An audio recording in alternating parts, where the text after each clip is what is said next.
శుభకార్యాలకు పూజార్ల కోసం వెతుకుతున్నారా? పూజారీస్.com లో అతి తక్కువ ధరలకే పూజార్లను ముందే బుక్ చేసుకోండి. వెంటనే కాల్ చేయండి.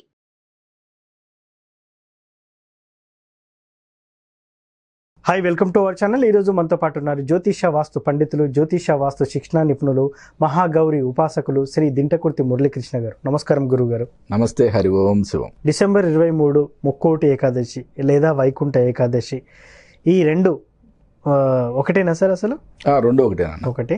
సో ఈరోజు ఏం చేస్తే మనకు ఫలితాలు వస్తూ ఉంటాయి, మంచి ఫలితాలు వస్తాయి? ముక్కోటి ఏకాదశి, వైకుంఠ ఏకాదశి, గీతా జయంతి, మోక్షద ఏకాదశి అన్నీ ఒకటే. ఓకే, అంటే ముక్కోటి ఏకాదశి నాడు ఉపవసిస్తే మిగతా 23 ఏకాదశిల్లో ఉపవసించిన ఫలితం వస్తుందని చెప్పి భగవంతుడు చెప్తున్నాడు. పద్మపురాణంలో ఏం చెప్పబడింది అసలు? ఈ ముక్కోటి ఏకాదశి ఏంటి, మరి వైకుంఠ ఏకాదశి ఏంటి మనం అనుకుంటాం కదా జనరల్గా.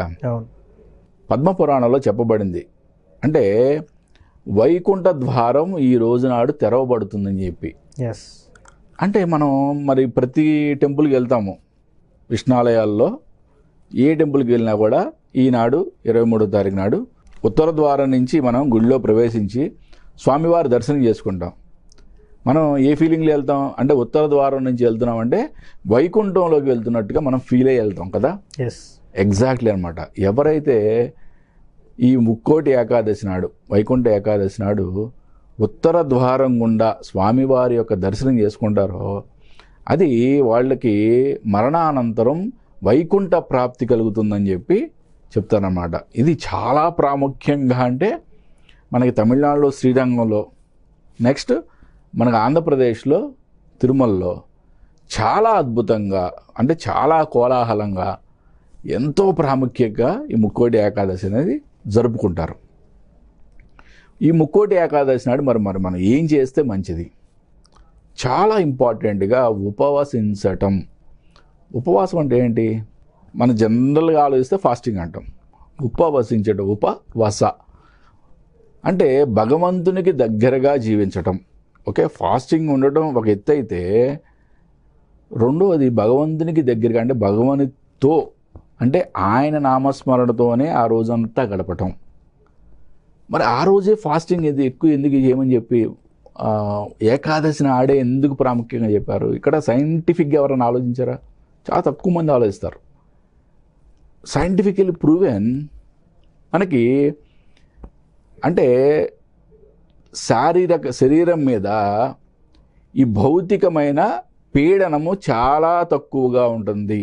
అంటే పరిసరాల యొక్క పీడనము చాలా తక్కువగా ఉంటుంది. That is ultimate day for fasting అని చెప్పి సైంటిఫికల్లీ ప్రూవెన్.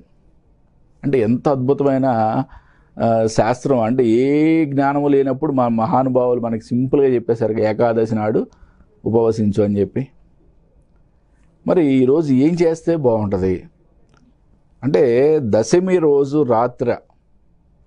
రాత్రి నుంచి ఓకే భగవన్ నామస్మరణ చేసుకోవడం, ఏకాదశి మొత్తం కూడా ఉపవసించడం అంటే ఈ శరీరం నిలబడటం కోసం కావాల్సిన ఏవైనా కొంచెం ఆహారం, అది కూడా సాత్వికమైన ఆహారం మాత్రమే తీసుకోవటం. పూర్తిగా ఏకాదశి మొత్తం కూడా భగవన్ నామస్మరణలో భగవంతుడికి సంబంధించిన పనుల్లో నిమగ్నమైపోయి ఉండటం. ద్వాదశి ఉదయం నాడు ఉపవాస దీక్షని విరమించటం చేయటం వలన మనం ఈ సంవత్సరంలో వచ్చిన మిగతా 23 ఏకాదశులు ప్లస్ ఈ ముక్కోటి ఏకాదశి 24 ఏకాదశుల్లో మనం ఉపవసించిన ఫలితం ఒక్క ముక్కోటి ఏకాదశి నాడు ఉపవసిస్తే ఫలితం ఇస్తుందని చెప్పి మనకి పురాణాలు చెప్తున్నమాట. ఎంత అద్భుతమైన మాసం చూడండి. ఇక్కడ ప్రతి దానికి కూడా ఎంతో ప్రాముఖ్యంగా ఇక్కడ స్పిరిచువల్గా ఎంతో ప్రాముఖ్యంగా చెప్పుకొచ్చారు. అంటే ఈ ఒక్క ఏకాదశి చేస్తేనే టోటల్ ఇయర్లో వచ్చిన 24 ఏకాదశులు చేసిన ఫలితం భగవంతుడు మనకి ఇస్తున్నాడు. అంటే ఎటువంటి సమస్యతో ఉన్నా కూడా మనకి పురాణాల్లో చాలా క్లియర్గా చెప్పబడింది.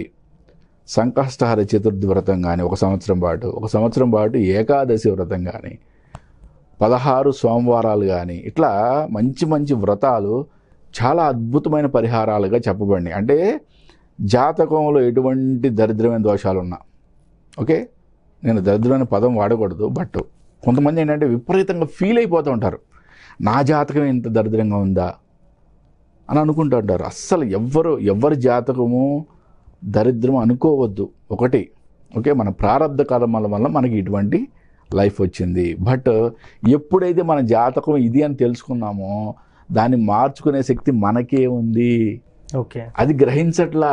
అందరూ విపరీతంగా దాని మీదే మదనపడి దాన్ని ఇంకా వెనక్కి వెళ్ళిపోతున్నారు. కానీ ఎస్, మన లైఫ్ ఇది, మన జాతకం ఇది అని తెలుసుకున్న తర్వాత దాని నుంచి ఏ విధంగా మనం ముందుకు వెళ్ళాలి, ఏ విధంగా భగవద్ అనుగ్రహంతో మనం మంచి మంచి కార్యక్రమాలు చేయగలగాలి. మంచి మంచి కార్యక్రమాలు అంటే ఏం లేదు, మనకి ఎక్కడో పెద్ద యాక్సిడెంట్ జరగాల్సింది ఉంది, అది చిన్న యాక్సిడెంట్తో తప్పించే శక్తి ఎవరికి ఉంది? భగవంతుడిగా ఉంది కదా.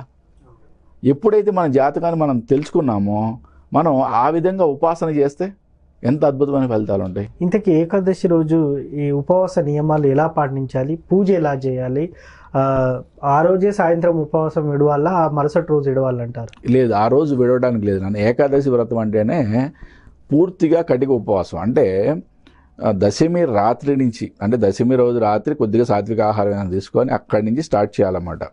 అక్కడి నుంచి భగవన్నామస్మరణ అనేది ఉండాలి. ఏకాదశి మొత్తం కూడా భగవంతుడికి సంబంధించిన కార్యక్రమం ఏదైనా కూడా, ఓకే, అది భజన అవని, నామస్మరణ అవని, పూజ అవని, మీ ఇష్టం. ఓకే, ఏకాదశి రోజు పూర్తిగా భగవంతుడి కోసమే నిమగ్నమై ఉండాలి. ఓకే, ఆ రోజు కూడా ఈ శరీరం నిలబడడానికి ఎంతవరకు కావాలో అంత ఆహారమే, అది కూడా సాత్వికమైన ఆహారం మాత్రమే తీసుకోవాలి. ఓకే, అంటే ఘన పదార్థాలు ఏవి కూడా తీసుకోకూడదు. నెక్స్ట్, ఆ రోజు రాత్రి ఎట్టి పరిస్థితుల్లో ఉపవాసం విడకూడదు. దీన్నే ఏకాదశి నక్తము అంటారు. ఏకాదశి నక్తం అంటారు. ద్వాదశి ఉదయం నాడు వదిలిపెట్టాలి. నక్తం చేయలేని వాళ్ళు చాలామంది ఉంటారు, అంటే ఆరోగ్య సమస్యల ద్వారా కానీ లేదా ఏదైనా కానీ. అటువంటి వాళ్ళు ఏకాదశి నాడు ఒక పూటన్నా అట్లీస్ట్ స్వామివారికి కోసం ఉపవసించి ఒక పూట, అంటే ఏకభుక్తం, రాత్రిపూట మాత్రమే ఒక పలహారంగా కొద్దిగా తీసుకోవడం అనేది మంచి పద్ధతి.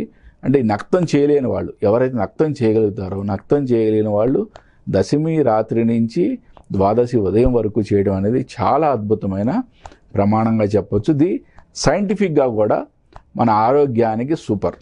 ఓకే, అది శాస్త్రవేత్తలు కూడా తేల్చారని చెప్పి నేను విన్నాను. సో ఈ ఏకాదశి, వైకుంఠ ఏకాదశి రోజు ఉపవాసం ఉంటే ఎలాంటి ఫలితాలు ఉంటాయనేది చాలా చక్కగా చెప్పారు sir. Thank you so much. Hari Om Shivam. చూశారు కదా, వైకుంఠ ఏకాదశి రోజు ఎలాంటి ఉపవాసం ఉండాలి, ఎలా చేస్తే మనకు ఫలితాలు వస్తాయని గురుగారు చక్కగా చెప్పారు. ఇది వాటి కార్యక్రమం. మరో కార్యక్రమంలో మళ్ళీ కలుద్దాం. Thank you.